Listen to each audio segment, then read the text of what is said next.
Doctor Jorge Eduardo, bienvenido a Uniciencia y a Bucaramanga. Bueno, muchas gracias, un saludo muy cordial, efusivo, cariñoso a todas, a todos y cada uno de ustedes quienes asisten a esta convocatoria que seguramente nos reconcilia con nuestro pasado, con nuestro presente, con nuestro futuro. Un saludo a todos los compañeros de panel.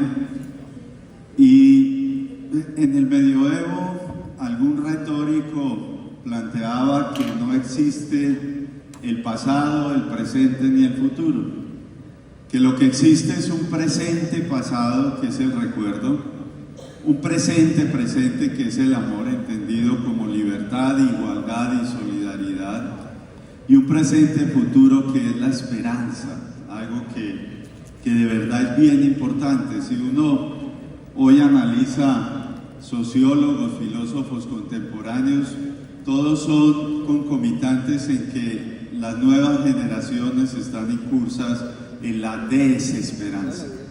Cuando uno escucha o cuando uno lee a Byung-Chul Han, La sociedad del cansancio, o cuando uno mira a Zygmunt Bauman, La sociedad líquida, o cuando uno mira a Ulrich Beck, La sociedad del riesgo, todas son concomitantes con que no hay esperanza. Y eso es algo que hay que deconstruir para poder nosotros trazar un camino.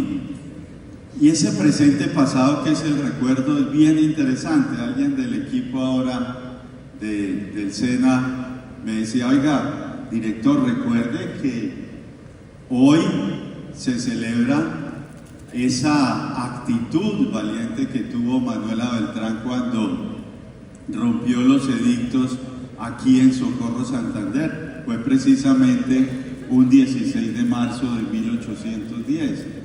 Y es bien simbólico porque, primero que todo, fue una mujer la que rompió y la que quiso acabar con un ordenamiento hegemónico, ordenamiento que hemos tenido obviamente hasta el 17 de junio del año pasado.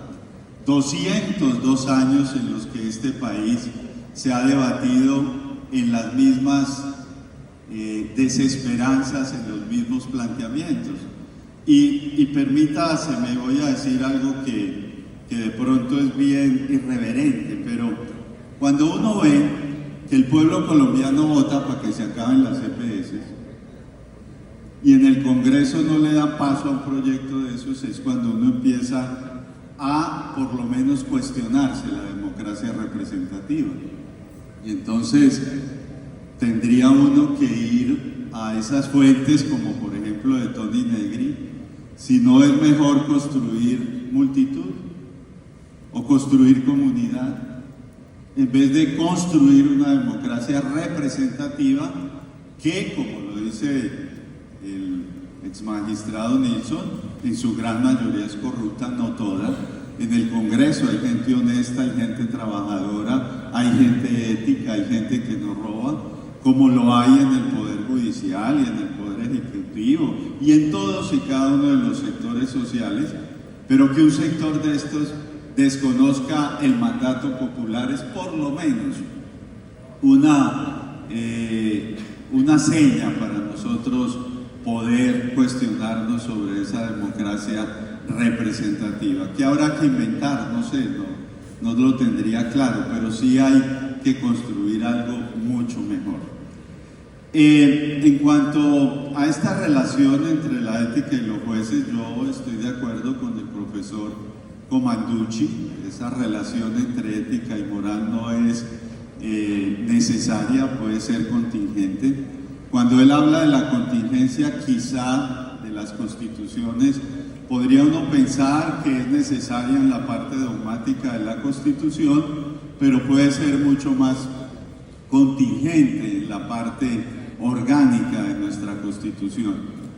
Dos partes que en el caso de las constituciones latinoamericanas es bien caótico y problemático, y entonces vayamos a Gargarella cuando habla del cuarto de máquinas y nos hace caer en la cuenta cómo nuestras constituciones tienen un desfase muy grave.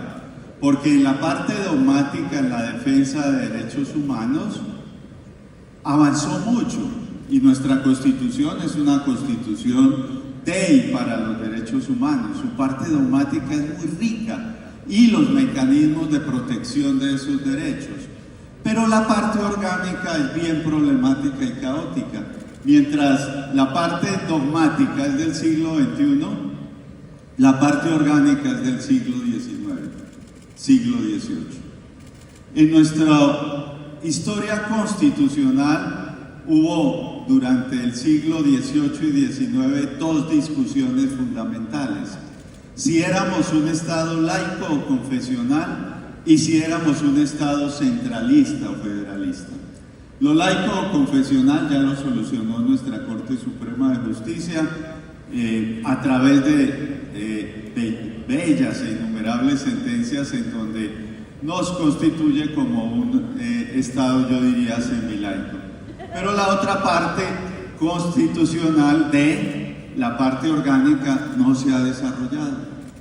Somos un país demasiado centralista, en donde todos creemos que Colombia nace, se reproduce y muere en Bogotá, en donde, ríanse ustedes, la superintendencia de puertos queda en Bogotá. Es algo que no tiene sentido, y esa es uno de los grandes desafíos de la jurisprudencia constitucional. El sistema autonómico español se desarrolló casi que principalmente a través de las sentencias del Tribunal Constitucional. Y entonces lo que planteamos es que los jueces deben asumir un constitucionalismo transformador, como lo llama el doctor Jorge Roa, una promesa del constitucionalismo externadista. Ese constitucionalismo transformador plantea e invita a que los jueces, aplicando el derecho constitucional, todo su bloque de constitucionalidad, puedan transformar la sociedad. Y es que los jueces son esa reserva que en determinado momento pueden lograr a través de una sentencia lo que no logra hacer el Ejecutivo y a veces y en muchos casos hacer el Legislativo. Pero ¿hacia qué transformaciones sociales? ¿Cualquier sector social? No. El sector social ignorado, los sectores sociales ninguneados, los sectores sociales que han estado en el ostracismo y los sectores sociales que no han tenido acceso, por ejemplo, a magníficas universidades como Uniciencia. Hay muchos colombianos y colombianas que no han tenido esa posibilidad de estar hoy aquí accediendo a un derecho fundamental como es el derecho a la educación. Y no estudiar lo que les toque, sino estudiar lo que ellos quieran. Porque en una sociedad tan injusta, en una sociedad tan desequilibrada, los únicos que estudiamos lo que queremos somos los que tenemos recursos económicos. Los otros tienen que estudiar lo que les toca para poder subsistir o para poder ingresar a determinadas instituciones del Estado. Yo diría entonces que hay varios retos éticos, los voy a mencionar únicamente, para ese constitucionalismo transformador. El pluralismo jurídico como valor para afrontar el multiculturalismo, es vital ese reto. La necesidad de construir a través de sus sentencias una ética civil, un imaginario colectivo que pueda identificarse con valores, con principios que sean verdaderamente democráticos, que promulgue la convivencia pacífica, es decir, la defensa de los derechos humanos. Ese constitucionalismo también debe vencer excesos de la sociedad capitalista. Y no está hablando un castrochavista. Eso lo dijo el Papa Francisco en su encíclica Fratelli Tutti. Este sistema fracasó Y es un sistema que no construyó ciudadanos, es un sistema que se dedicó a construir consumidores. Y por eso la sociedad toda, no solo la colombiana, sino la mundial, se encuentra incursa, se encuentra atrapada en problemas tan caóticos y preocupantes como los del medio ambiente, o en problemas, María Julia, como el de la soberanía, la seguridad y la autonomía alimentaria. Un sector tan despreciado y tan ignorado como el sector campesino. Escuchando al profesor Comanducci cuando se plantea que él es un filósofo analítico, lo comparto con él, también me gusta la filosofía analítica. Piensen ustedes, en la Constitución Política de Colombia solamente está la palabra campesino una sola vez. A la constituyente del 91 no asistió ningún campesino. Y es el sector que está conformado por 1.600.000 familias que son dueñas y dueños de pequeños predios, que generan 3.200.000 puestos de trabajo. ¿Ustedes saben cuánto genera el sector de los hidrocarburos? Genera alrededor de 140.000 puestos de trabajo directos y por ahí unos 400, 500 indirectos. Y es un sector al que le han decretado exenciones tributarias, al que todo el mundo le coloca la atención, dizque porque genera más puestos de trabajo que la economía campesina, pero la economía campesina, nada más ni nada menos, nos aporta el 72% de los alimentos que nosotros consumimos en nuestras mesas, en nuestros hogares. ¿Qué sucedería si esa economía campesina llega a colapsar?